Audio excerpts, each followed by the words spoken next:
What's going on, everybody? Welcome to this video. And as you've seen before, I have done my top 15 best TV shows of 2023, my top 15 worst movies of 2023, and in this video, I'm giving you my top 15 best films of 2023. Now, some of you might agree, disagree, or not like this list at all. That's fine. That's your assumption. But this is my opinion. This is the movies I enjoyed and liked for this year. And let's get started. Number 15 on my list is Winnie the Pooh, Blood and Honey. Yes, you could say that this is the worst movie of the year. It is not. This movie was fun. The kills are original. It's great. The aspect of this film being made is one of the most quintessential things I've ever heard. When I heard there was going to be a Winnie the Pooh horror movie, you bet your ass I was going to see it in the theaters, and I did just that. It was one night only in February of 2023, and I had a blast. Yes, the acting is bad, but when you see Winnie the Pooh and you see Piglet just wrecking carnage with some of the most intricate, interesting kills, and Winnie the Pooh just being that, presence of a beast of what he is in this film, it's fun. It's great. And there is a sequel happening, which has twice, three times, or maybe five times the budget, which is going to be really, really fun to see. And I can't wait to check it out. This is a fun movie. If you haven't seen it, do so because you will enjoy the hell out of it. Which is why number 15 on my list is Winnie the Pooh, Blood and Honey. Number 14 on my list is Cocaine Bear. This was an absolute comedic thrill of a horror movie you would want. Great big names. I mean, Elizabeth Banks being the director of this was fun. Yes, okay, it's a CGI bear. Get past that. But there are scenes where the bear it needs cocaine, it wants cocaine, it gets cocaine, and then the story progresses along. I mean, it was fun. It was great. There are some holy shit moments with the kills in this, but then it's also the aspect of what can happen if you do give a bear cocaine. It's fun. It's great. Takes place in the 80s. The soundtrack is great. Not only that, the the designs of the costumes are fun, and it's just a holy shit of a time at the movies where you will laugh, you will love it, and if you didn't see it at the movies, check it out because it's on streaming. You will have a blast with it, which is why number 14 on my list is Cocaine Bear. Now, I might get a lot of shit for my number 13 movie that I enjoyed or was the best film of 2023. That's fine. But like I said, it's my opinion and I don't care. Number 13 on my list is Slaughterhouse. Yes, you heard that correctly. Slaughterhouse. This movie is a magnificent, amazing, underrated masterpiece of a horror film where a sloth just wreaks havoc at a sorority. Great. What can happen? Well, when you watch this movie, you see that. The sloth just tans out by the pool, drinks a beer, drives a car, goes on the internet, has rage issues, starts killing. I mean, you think the world's slowest animal, other than a turtle being a killing machine, what can happen? Yes, I was laughing at every single scene in this and going, what the hell is going on and what the hell is happening? Not only that, the people in the audience with me were also laughing, and it was just a fun time that you would have if you saw this in theaters, and it was really, really good. Check this movie out. You will enjoy it like I did, and I haven't heard anything bad yet about this film. The films that I hear, people saying that this is bad, okay, that's fine. Those are people who just don't like films like this. They can't take themselves too seriously or don't want a movie to take themselves seriously. This movie does not take itself seriously at all, and it's really, really good to see, which is why number 13 on my list is Slaughterhouse. Number 12 on my list is The Nun 2. The reason it's on my list is because the story is absolutely 1000% better than the first film. The Nun was not a presence in her own movie in the first movie. She was more of a presence in The Conjuring 2, but she's adequate and she's more prominent in this movie. The way the story progresses and how the nun is doing certain things at different aspects in Europe, different churches and what's going on really, really comes together. You see the imagery is really in your face. It's really fun. But then it goes to show like, wow, can this really happen? Taissa Farmiga is back as the sister who fought the nun in the first movie, but putting everything together and the MacGuffin being the eyes and how everything happens and the presence of what, Valak is really good. There are some really, really interesting scenes in this. There are some very, very scary scenes in this, especially with something running down the steps at full force in full makeup, not CGI. I mean, when a movie and a horror movie, big budget like this, has full effect, special effects makeup, but not CGI, it really, really works a lot. And there are some jumping moments in this where I did jump, and which is why it really works as a horror film, which is why number 12 on my list is The Nun 2. Number 11 on my list is the Super Mario Brothers movie. This was great. Animated, perfect timing. I saw it opening day and I was very hesitant because I didn't want to see it with a theater full of kids, but I'm glad I did because seeing the children laugh and at the parts that they're watching, it's just like, wow, it's fun. I mean, when can you say that you were a kid again, going to the movies and enjoying that time? And when you see the Super Mario Brothers, if you saw it in theaters and you were in a packed house full of kids, it's like these kids are enjoying a film once again for their own time. And for generations like myself who grew up with this and playing it on the NES, the original NES, it shows like, wow, Mario Brothers is like a whole diverse worldwide phenomenon that still stands today. Yes, the movie is funny at times. It's great, done so well. Jack Black as Bowser, phenomenal. I didn't mind Chris Pratt as Mario, and Charlie Day as Luigi was so, so good. Some jokes in here are not for kids at all. The animation is for the kids, the jokes are for the adults, like any animated movie it is. But this was fun and it was great, which is why number 11 on my list is the Super Mario Brothers movie. Number 10 on my list is The Creator. This was an eye-opening film. It's very relevant to today with AI, what can happen in the future in the world, and how it's just an aspect of what ifs, ands, or buts.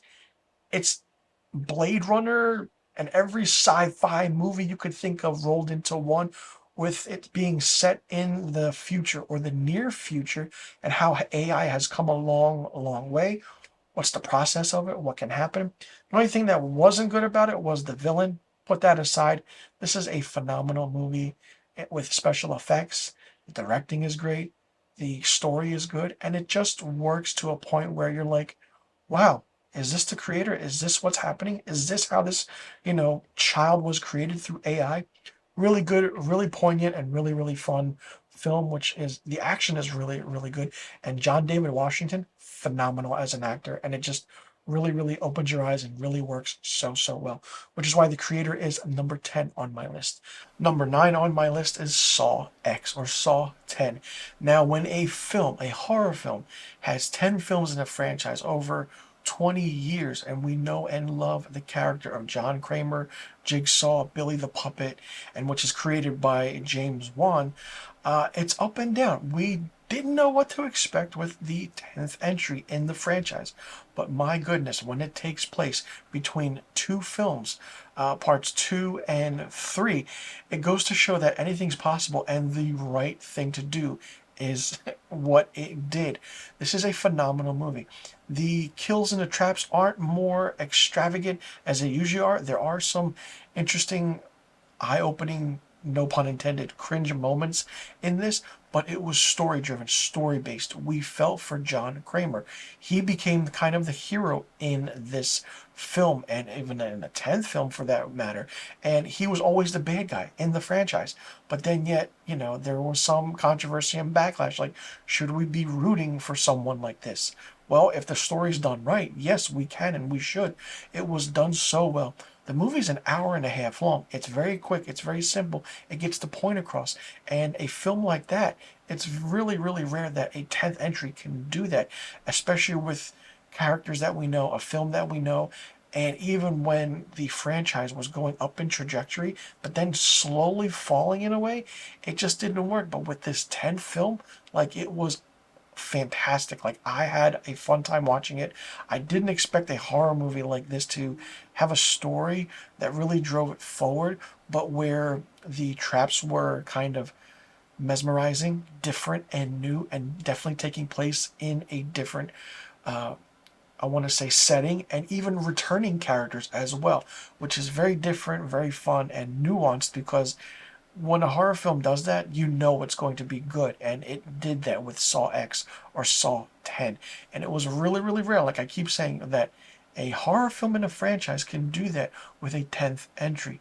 There's 10 films total for some horror franchises and horror icons that just doesn't fit the mold or the mark. But with this, Saw X, it really did that, and it really, really grabbed hold of you, which is why Saw X is number 9 on my list. Number 8 on my list is No One Will Save You, which premiered on Hulu. Didn't know what this movie was, but I was like, No One Will Save You. Oh, it's a home invasion break-in of epic proportions that you did not expect at all. It's about alien invasion. The movie has no dialogue at all. And I don't want to hear it. I'm going to stop you right now. I don't want to hear, oh, there are some little things that she says in this when she speaks. No, if you count it, it doesn't count. There's no dialogue in this film at all. It's just the atmospheric tension, the pressure, the sci-fi horror feel to it of what these aliens look like. And there are some instances where you go, whoa, holy shit. What? Oh, the gray aliens. What can go on? We understand everything, but then some might say, like, okay, well, the ending doesn't make any sense. This could have been a Twilight Zone episode. Yes, it's probably picked from a Twilight Zone episode that is fleshed out into a film. It's great. The camera work is great. It leaves you with an uneasy feeling that you go, oh, holy shit. And when you hear the sounds the aliens make in this, it'll just leave you wanting more. It's a fun movie. It's a great movie. And we see why this young girl in this film, this character played by Caitlin Dever, is really going through what she's going through. It's minute, but it, really, really explains what the story is and what it will be. And it's just a fun, fun film, which is why number 8 on my list is No One Will Save You. Number 7 on my list is Guardians of the Galaxy Volume 3. This is a phenomenal, emotional, well-written and directed movie by James Gunn. It's an absolute blast of a film. It's for Rocket Raccoon. And James Gunn said this will be heavily influenced by Rocket, and it really was. Just what the Guardians do to save Rocket is really, really good, and how the dynamic is. It's a great send-off for the team and for the fans, and how James Gunn really, really put all his 100% into writing and directing it, and it really shows. You can feel and you can see that the movie is emotional, and how everything comes together. There are some instances where you're like, that's interesting. Holy shit, what can happen? If you didn't see the Guardians of the Galaxy Christmas special on Disney Plus and then see this, then you might be lost it a little bit. But for what it is, it's really, really fun, and how everything is, together is great. There is a moment where it might be a little bit scary for kids if they see this, but it's done so well, and you really root for Rocket Raccoon in this, and in a way where it's like, yes, great. And there are some instances where you just get emotional, and it's very rare when you get emotional at an MCU movie, but this movie did that, which is why it's number 7 on my list. Number 6 on my list is The Killer, directed by David Fincher and starring Michael Fassbender. This was a fun movie. I don't care what anybody says. If you don't know what writing dynamic of a movie is, where the tension is written in the dialogue and how it progresses from each scene to the next, then you don't know films, and you don't know writing, and you don't know well set enough of directing either. This is Fincher's best film since Seven. Yes, I understand he's made other great films, but this is his best since Seven. You have The Game, Fight Club, Zodiac, all those films that he's done. Great, okay, but The Killer for me is a nice, poignant, slow-driven, really well-done film that in the end you're like, wow, this character really has so much remorse that it's like, oh, that actually happened. It's fun. It's great. It's a great, great, story. Michael Fassbender is phenomenal in this. And just seeing how the silhouette of the shadows work and how everything else works, and the music by the Smiths. I mean, what more could you want? Which is why number 6 on my list is The Killer. Number 5 on my list is John Wick Chapter 4. This is one of the top best action movies of the last decade. Yes, even beating out John Wick 1, 2, and 3. The cast in this is very, very big, very cohesive. You have Donnie Yen, Hiroyuki Sanada, Clancy Brown, Bill Skarsgård. Like an immense cast. It's like, how can you get all these people? The movie is close to 3 hours long. Yes, a action movie close to 3 hours long. What the hell can happen? A lot happens. A lot happens in a way where you're like, what can move it along? It's the action. It's the story between the characters and the backstory that all these characters have with John Wick. The ending was phenomenal. It was perfect. It was great. And it just goes to show, like, oh, wow, an action movie with a story that you don't just put the plot in during the action sequence and explain it. You explain it through the characters that are here. Lawrence Fishburne is in it for cameo appearances. Great. And it just really, really progresses in a time where it's like, this is a really good movie. It's really fun. Yes, it was pushed back a few times because of, the pandemic and certain aspects, but it came out. It was great. It was fun. John Wick Chapter 4. I mean, a fourth movie in the franchise being this damn good really, really is rare. But John Wick Chapter 4 was really, really freaking phenomenal, which is why it's number 5 on my list. Number 4 on my list is Spider-Man Across the Spider-Verse. This is one of the best experiences for an animated film I've ever seen. The music is great. The story is great. The directing is great. I mean, whatever you want to get is really, really fun. The Easter eggs, the Spider-Man meme pointing, Donald Glover, like, you see all aspects of what this is, and it's like, huh, what happens if Miles Morales did this one thing in a different universe or time? Will it work? Oh, it goes to show that the movie's also funny, but it's emotional and it's well written and well driven. This is a great film. It's probably one of the top Spider-Man movies of all time. It's really up there with some of the best live action versions of this character, but it's done so well. And the voice cast is great. And that ending that leaves you with wanting more, but it's like, holy crap, really? They're leaving us with that? It just, it's like if you go see the sequel, you're going to be like, okay, how can Miles get out of this? What can happen? What universe is he in? And the Earth 6168, whatever it is, it's mentioned. It's definitely mentioned there. And having Oscar Isaac play Spider-Man 2099 is mind-blowing, fun, great. I'm curious to see what's going to happen next, which is why it's number 4 on my list. Number 3 on my list is Killers of the Flower Moon. This was a long film, very long film, close to 3+ hours, but it's done in a way where we see the aspect and the side of what happens, with when the white man comes in and just takes over, marries into a family, just so the villain can get their money's worth. Robert De Niro is great in it. He stands on his own. Leo DiCaprio is great. Martin Scorsese directed a phenomenal movie, but it's Lily Gladstone in this who really, really shines. And from a cinematographic standpoint, and with camera directing and everything, and director of photography, cinematography, it's really done well. There's a scene where Robert De Niro is standing on the porch of a home, and you see the fields burning, and then the twists of what's going on with each character. What happens? What's this? What's that? And the whole surprising aspect of how certain characters are killed off, and it just goes on and on and on, and what can happen. The ending is fun. It's very different. It's not what you expect, but it's a movie where you go out of it like, wow, this probably is the best movie of the past couple years, and probably maybe up there as one of Scorsese's best. But it really shows at how he really developed a story that was close to 10 years in the making, and he really, really nailed it with great acting, directing, and writing, which is why it's number 3 on my list. Number 2 on my list is Oppenheimer. Yes, Oppenheimer is number 2 on my list. You're like, wait, it's not number 1? Or Killers of the Flower Moon is not number 1? No, Oppenheimer is number 2 on my list. This movie comes in at exactly 3 hours. And the top movies of the year are 3+ hours long. Killers of the Flower Moon, and now Oppenheimer. Oppenheimer is a dynamic of what Christopher Nolan has been working on for decades. Decades. What really makes this story move forward and progress is the dialogue, is the acting between both characters and each character. There are some amazing actors and actresses in this. There are some that you haven't seen in a long time in a film. And Christopher Nolan's directing is great. The music is great. The aspect of how he does the blocking, the shadows, it just works. You know what Oppenheimer is. We know the story. People are like, oh, we should have seen the side of the... No, we don't. It's called Oppenheimer for a reason. If you do, you can take out maybe 15, 20 minutes of the movie, and it still would be perfect. We don't have to see Oppenheimer going through the whole progression of trying to get his license back at the end of it, or going through that small little trial. That's fine.